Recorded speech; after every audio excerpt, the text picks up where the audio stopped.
Did you get a chance to check out the NBA Draft Lottery the other night? I did. I was watching it. You was watching it? Yes. So. Let's go. You got all your Knicks gear on. I've been waiting for this. Got the Knicks gear on. Waiting for this. I put the Knicks gear on about half an hour before the draft.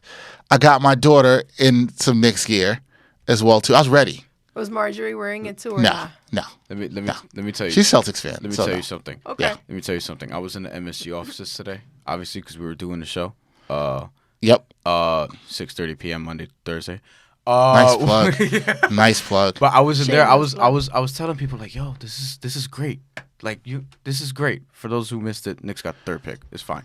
Yeah. I was like, yo, this is still great for you guys. I agree. You're gonna get a perennial all-star, whether it's Ja Morant, whether it's R.J. Barrett. You're gonna get arguably the best player in the draft when it's all said and done. Arguably. I hope. Here's the thing.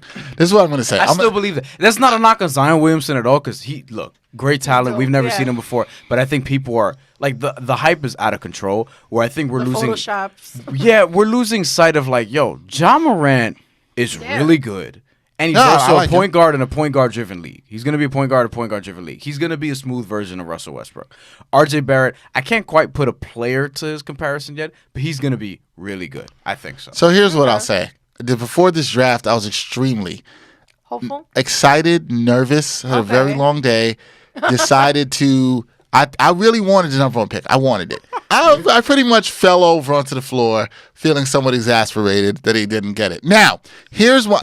I'm surprised at that. 'Cause you're not one of these Zion hype beasts. But here's the thing. But I He's a Knicks wanted us to hopeful. have a winning moment. I wanted that, right? To potentially trade it for Anthony Davis. Or whatever we did. I just wanted to win it. Exactly. Okay. We haven't seen much winning in 20 years. That's what I'm saying.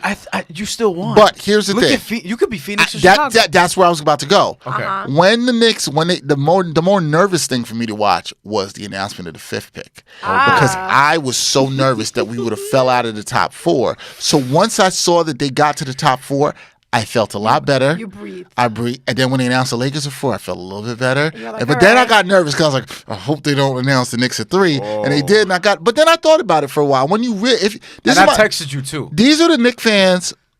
And it kind of goes to what Bryan's saying. Let's think about it this way. So I was like, oh, we didn't get it. But then I thought about it a little bit.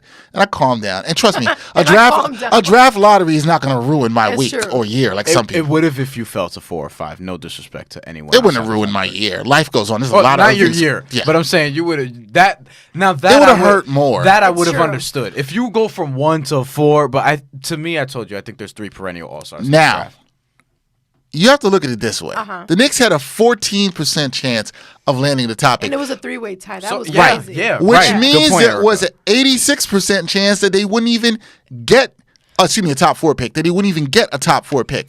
The odds were greater that they would fell out like Cleveland and Phoenix did than the Knicks actually staying. So if you look at the fact that you can stay in the top 4, if you get to that point, that is a win. Mm-hmm. I agree. And wherever you fall in there, you kind of have to be like, okay. Now, Bryan, I'm not super high on Zion. Okay. I think he's going to be really good. Yeah. I do like Ja Morant a lot. Same. I've been doing some research. I'm conflicted on how I feel about R.J. Barrett, but I do think his game will translate. What school does he go to? Duke. He went to Duke. Okay, him too? Yes. Okay. I do think his game will translate better to the NBA than it did in college. Okay. Yeah. And I think he'll be able to flat out score. Yep. Do I think the Knicks will have a good pick with him at 3? Yes. Oh, yeah. Do I think that people should be mad that the Knicks got the third pick?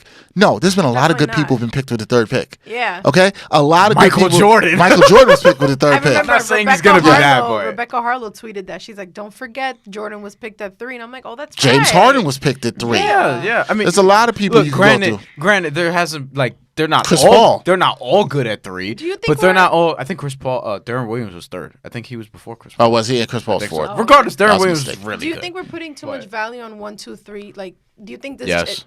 top 10 Yeah. doesn't even cut it these days? Here's why I say yes. The best player that came out of the draft last year, who I said all along was the best player, Luka Doncic, number 3. Yeah. Mm-hmm. I think here's what I look at. When you get the pick and your team is the pick, front office, you know what I think? Go get me the best guy that can help this team. That's all I care about. I said that back in 2015 when the Knicks drafted Porzingis. I actually liked Porzingis. I thought they should have picked him with 4. I'm glad they did. I thought he was the best talent they could get at that spot. That's what I care about. Go get me the best guy that fits the team. And and another thing that I was telling Dexter too, I was like, yo, John Morant, R.J. Barrett, whoever it is, and it looks like it's going to be R.J. Barrett as of now, but whoever it is, that's the best player that you have right now on your team. Either way, you're drafting the best player. Like, they're better than Kevin Knox. I'm fine with that. Better than Mitchell Robinson. Like, you have a building block. Then if you go, if you do the Kevin Durant and Kyrie or Kemba thing, I mean, you're in business. I think the point you're making, Erika, questioning that we do place too much value on it. Because I'm a Spurs fan. I don't know what this is. Really? Like You are? Yeah, you didn't know this. I didn't know you. Did you not watch the episode of the Sports Walk? I don't remember. I'm offended that so many people think I'm a Knicks fan. No, I watched the episode. That's why I don't remember this. Yeah, we talked about that. You're a Spurs fan? Yeah. All right, cool. Yeah, we talked. Congrats on getting whatever pick you got. How did you feel about this year with the Spurs? It was a very interesting year for you guys. Damn. All right, now let's go back to the Knicks. We should have just fell out. That was a good reaction. Yeah. Just, oh, damn, all right. But I've been spoiled. Like, I've had 5 Yeah, that's true. I'm pretty pitying good. you. So you're 5 good. championships. In Come high on, school, man. when people were complaining, I'm You just had like, Tim Duncan. I won. Hey. And you were born in 88, so that means you beat the Knicks in the 99 finals when you were 11. Come on, man. I was in 5th grade, but I I ain't don't sorry really about remember you. it. But I remember my brother cheering. I wish I had that So, much. I wish I had that much sorry, success.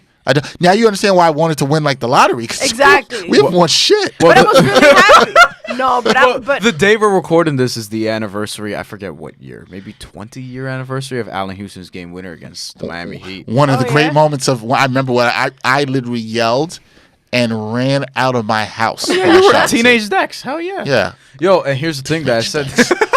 Sounds like a bad show. I know. People already complain about the show Dexter. And I've never seen it. Allen Houston It's not bad. Allen It's Houston bad. is on my list of players who from the 1990s and 2000s who would have been way better in this decade. In this era, rather. I agree with that. Yeah. I agree. So yeah, overall, I'm not upset as you many. still might have the best player in the draft. Exactly. As many people may think, I think the Knicks fans who are upset, they need to calm down. I think the media that's always like, this is a great loss for the Knicks. Shut up.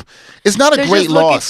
How is it a great loss when you had an 86% chance of not being in the top 4? I agree. But you know or not getting the number 1 pick, But you know what it is? Sorry. You know what it is? It's just I've just always noticed this too.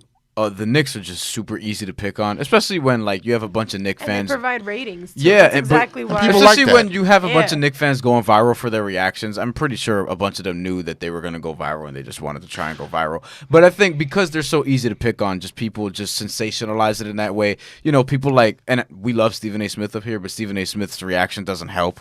But I get it. No. It's kind of. I thought his reaction before the draft was hilarious. Though. It's kind of the He was super. praying. Yeah, I was all like, the I shit. thought it was hilarious. But his With is the kind of, Jesus but candle. his reaction is kind of the super extreme version to what you're saying in terms of like he just wanted the Knicks to win something. I get that, but I understand that feeling from Knicks fans. I get that feeling.